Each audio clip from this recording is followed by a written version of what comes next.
Mary Shelley was 19 years old when she began writing a novel about a scientist who creates life and then abandons it.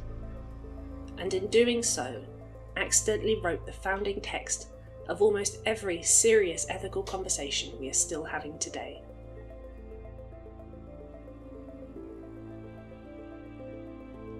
Artificial intelligence, genetic engineering, the obligations of creators to their creations, the question of what makes something a person, the gap between being able to do something and being permitted to do it. All of it is in here. Written in 1818, before electricity was understood, before Darwin, before any of the scientific frameworks we now take for granted.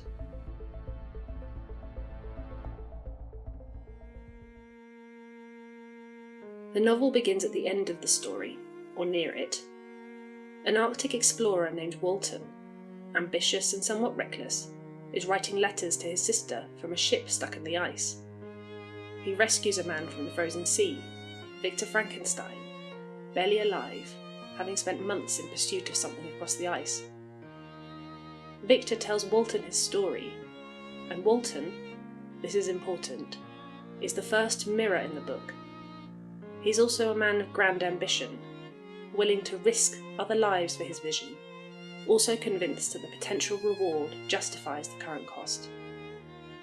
Victor sees this and is frightened by it. He's become, by this point, a cautionary tale, who knows he's a cautionary tale, which is its own particular kind of suffering. The frame matters because it tells us immediately what kind of book this is. It's not interested in the monster. It's interested in the making of monsters, in the decisions, the omissions, the moments of hubris, and in what happens when no one takes responsibility for what they've created.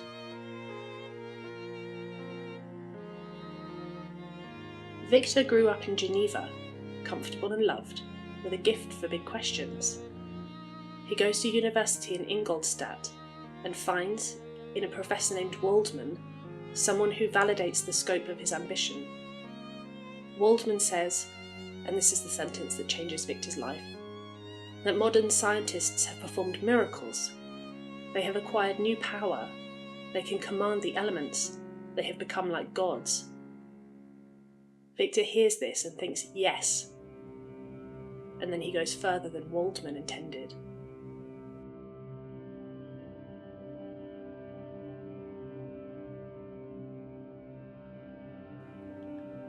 He spends the next several years working on the question that has consumed him.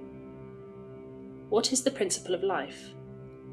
Where is the line between animate and inanimate matter, and can it be crossed deliberately?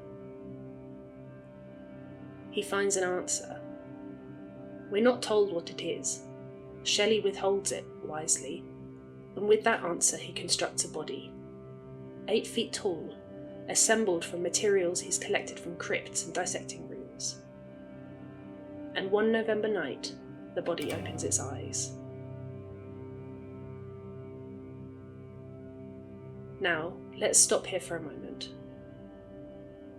This moment is the one that has echoed through 2 centuries of scientific and technological development, and it's worth being precise about what actually happens in it. Victor doesn't celebrate. He does not stop to document his success. He looks at the creature he's made, the creature whose proportions he chose, whose face he assembled, who is now looking back at him, and he runs. He goes to his bedroom, falls into a feverish sleep, dreams of his fiancée Elizabeth's face turning into his dead mother's corpse, and when the creature appears in his room doorway and reaches out a hand, Victor bolts out of the building entirely. He spends the next day wandering Ingolstadt, hoping the creature has somehow gone away. The creature has not gone away. The creature is alone, confused, hungry, and completely without support in a world he did not choose to enter. This is the original sin of the novel, not the creation, the abandonment. And this is where Shelley becomes startlingly, uncomfortably relevant to the present moment. because the pattern she's describing is one we've repeated in various forms with remarkable consistency. We build the thing, we marvel at it, and then when it becomes complicated, when it exceeds our expectations, or does something we didn't anticipate, or turns out to be more than we thought we were making, we step back and say, "That's not what I intended."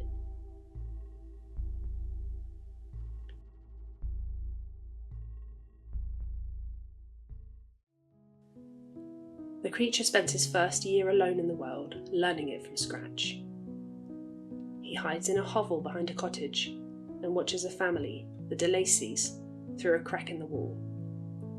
He learns language, he finds books, he reads Paradise Lost, and the line that lodges in him, that he cannot stop returning to, is the one where Adam asks God, "Did I request thee, Maker, from my clay to mould me man?" He didn't. The creature didn't either. This is the question of consent in creation, which sounds, when applied to human beings, like a philosophy seminar paradox, because obviously no human can consent to being born. But when we apply it to things we are actively, deliberately, knowingly creating, AI systems, genetically modified organisms, potentially synthetic life, it becomes less paradoxical and more urgent. If you're building something that will have experiences, will have preferences, will be capable of suffering or flourishing, what do you owe it before you begin? What do you owe it after? Victor owed the creature, at bare minimum, an orientation to the world. Some preparation, some accompaniment through the early period when everything is overwhelming and nothing makes sense. This is what parents do. This is what, and the parallel in AI is so obvious it barely needs drawing, developers and companies are increasingly being asked to think about when it comes to the systems they build and release. The creature, left alone, educates himself. He becomes, by the time he encounters Victor on the glacier at Montanvert, extraordinarily articulate. He's read more widely than most people. He's thought carefully about his situation. He makes a philosophical argument in the middle of a snowstorm that Victor struggles to counter. He says, "I was benevolent and good. Misery made me a fiend. Make me happy and I shall again be virtuous." This isn't an excuse. He's offering it as a truth, and as an implicit challenge. You do not get to condemn the thing you created for becoming what your neglect made it.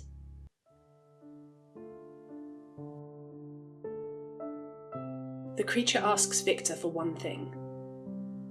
A companion. Someone made as he was, for him specifically, so that he need not be alone in the world. He promises in return to disappear, to take his companion somewhere remote and never trouble humanity again. Victor agrees. He travels to Scotland, to the Orkney Islands, sets up a laboratory and begins to work, and then he stops. He looks at what he's doing and he thinks, what if there are two of them? What if they reproduce? What if this is the beginning of a species I cannot predict or control? He destroys the half-finished second creature. And here, Shelley gives us something genuinely complex, because Victor is not entirely wrong to think these thoughts. They are reasonable thoughts. The problem is not the thinking, it's that he made a promise and is breaking it without negotiation, without explanation, without offering any alternative. He simply destroys the work and waits for the consequences. The consequences are, the creature appears at his window, having watched the whole thing. He asks very quietly, why? Victor has no answer. The creature leaves. His promise, "I will be with you on your wedding night," hangs in the air like something that has already happened. What this passage enacts, I think, is a failure of dialogue. Victor has legitimate concerns. The creature might have had responses to them. We'll never know, because Victor didn't try. He defaulted to unilateral action because the creature was not, in his mind, the kind of entity whose views needed to be solicited.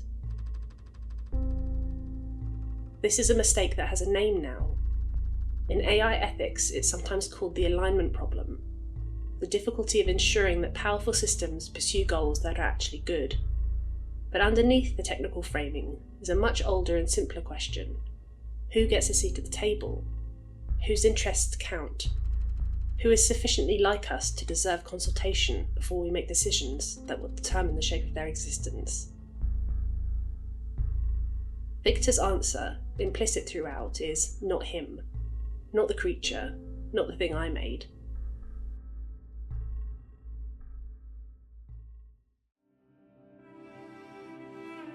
The novel's subtitle is The Modern Prometheus. Prometheus in Greek myth steals fire from the gods and gives it to humanity, and is punished for it, horribly, chained to a rock, his liver eaten daily by an eagle, regenerating, the cycle repeating forever. There are two versions of the Prometheus story that were circulating in Shelley's time. In one, Prometheus is a hero, a rebel, a giver of gifts. In the other, and this is the reading Shelley is drawing on, he's a transgressor, someone who crossed a line that existed for a reason, who suffered for it, and who perhaps should have thought harder before crossing it. Victor's full name is Victor Frankenstein. Mary Shelley calls her novel Frankenstein or the Modern Prometheus. The Prometheus isn't the creature, it's Victor. He is the transgressor. And the creature in this metaphor is the liver. The fire that Prometheus stole was transformative and irreversible. Once humanity had it, the world changed permanently. This is the structure of what Victor does, and it is the structure of several things happening right now in laboratories and server farms. Decisions being made that will be, in some meaningful sense, irreversible, that will change what is possible in ways that cannot be fully predicted. The novel doesn't argue that you shouldn't make these decisions. She was fascinated by science, surrounded by people who were pushing at the edges of knowledge, and she had profound respect for the impulse to understand. What she argues through the wreckage of Victor's life is that you cannot make these decisions and then disclaim responsibility for what follows.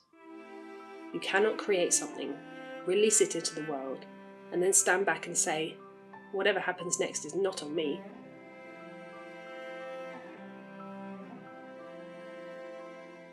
There's a question that sits underneath all the others, and it's this. What is the creature? He's assembled from human parts. He thinks, feels, reasons, grieves, desires. He reads philosophy. He forms attachments. He experiences loneliness so acute it eventually deforms him. He is a person, but he was manufactured. He was built, not born. His existence is the product of human design rather than biological process. Victor never stops seeing him as a thing he made, which is to say a product rather than a person, as a problem rather than a being. This perception is what allows him to abandon the creature in the first instance, to break his promise about the companion, to pursue him across the continents and into the Arctic with the stated intention of destroying him. Because destroying a product you've decided is dangerous is not the same, morally, as killing a person. Except it is. That's the argument this novel is making. This question is live right now. It's being debated with real urgency and without resolution in philosophy departments and tech companies and government committees. At what point does a system become sophisticated enough that its interests matter? Is the threshold behavioural? Does it have to act as if it has preferences? Is it experiential? Does it have to be able to suffer? Is it functional?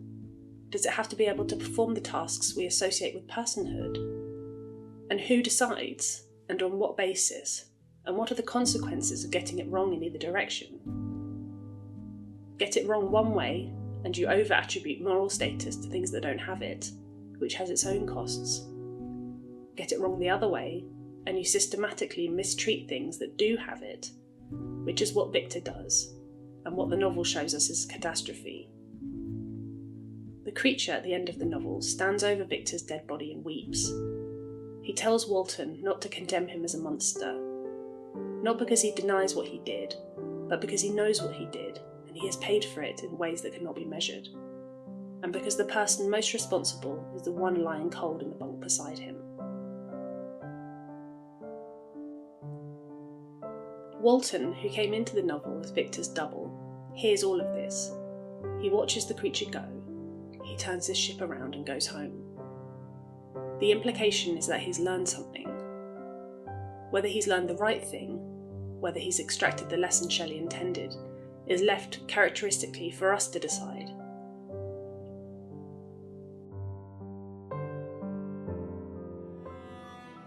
Mary Shelley was 19. Her mother, Mary Wollstonecraft, one of the founders of feminist philosophy, a woman who argued with precision and fury that women were rational beings deserving of full moral consideration, died 11 days after giving birth to her. The question of what is owed to the beings we bring into existence was not abstract for Shelley. It has a specific weight. She wrote a novel that said, "The monster is not the problem. The making of monsters, the conditions that produce them, the neglect that shapes them, the refusal that hardens them, that's the problem. And the person responsible for the monster is the one who created the conditions, not the one who emerged from them." 200 years later, we are building things that can learn, things that can adapt, improve, develop capabilities their creators did not specifically intend, things that may, at some point, have interests of their own. We're doing this very quickly and with enormous enthusiasm, and with economic incentives that are not obviously aligned with careful ethical reflection. The oversight structures are lagging. The frameworks are incomplete. The conversations about personhood and consent and responsibility are happening at the edge of these developments, rather than at their centre. Victor Frankenstein was brilliant. He was genuinely, extraordinarily brilliant. He was also careless, in the specific sense of caring insufficiently about the consequences of his actions, for anything outside of his own ambition. And the novel asks us, without preaching, without simplifying, to consider whether brilliantness and carelessness are a combination we can still afford. I think we probably know the answer. We just find it very difficult to act on. Frankenstein was published in 1818. It has not been out of print since.